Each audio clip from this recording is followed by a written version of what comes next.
Vendredi 6 février 2026, bonsoir à toutes et à tous. Bienvenue à la dernière sortie d'actualité brûlante pour cette semaine sur Ferraille Média. Marie-Gaëlle Dumé pour vous informer.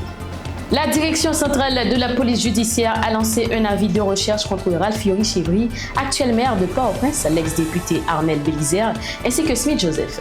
Ces derniers sont poursuivis pour financement du terrorisme, attentat, complot contre la sûreté intérieure de l'État, association de malfaiteurs et blanchiment d'avoirs selon les autorités policières.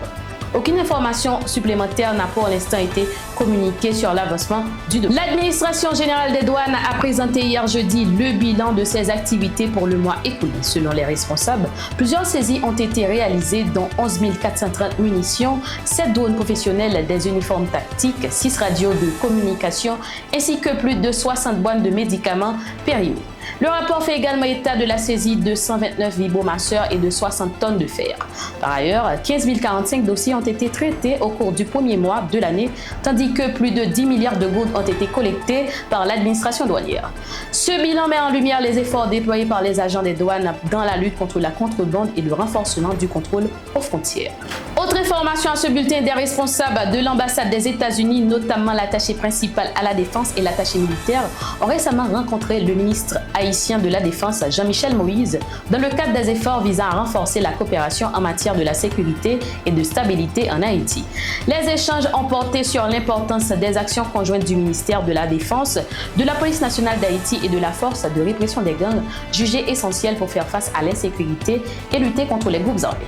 Les autorités américaines ont réitéré le soutien des États-Unis au peuple haïtien, soulignant leurs engagements en faveur d'une Haïti plus sûre et plus prospère. La Police nationale d'Haïti renforce ses capacités opérationnelles avec l'arrivée de plusieurs véhicules blindés de combat à Port-au-Prince, acheminés par voie maritime.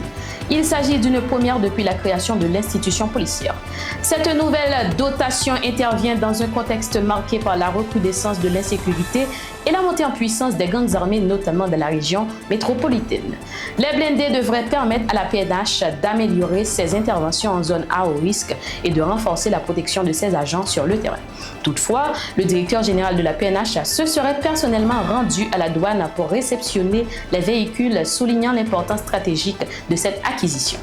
Aucun communiqué officiel n'a encore été publié concernant le nombre exact de blindés, leurs origines ou leur futur déploiement. Une cérémonie de fin mandat du Conseil présidentiel de transition se tiendra le samedi 7 février à la Villa d'accueil. À cette occasion, Laurent Saint-Cyr, président et coordonnateur du CPT, prononcera un discours d'adieu en présence de membres d'un corps diplomatique et de plusieurs invités.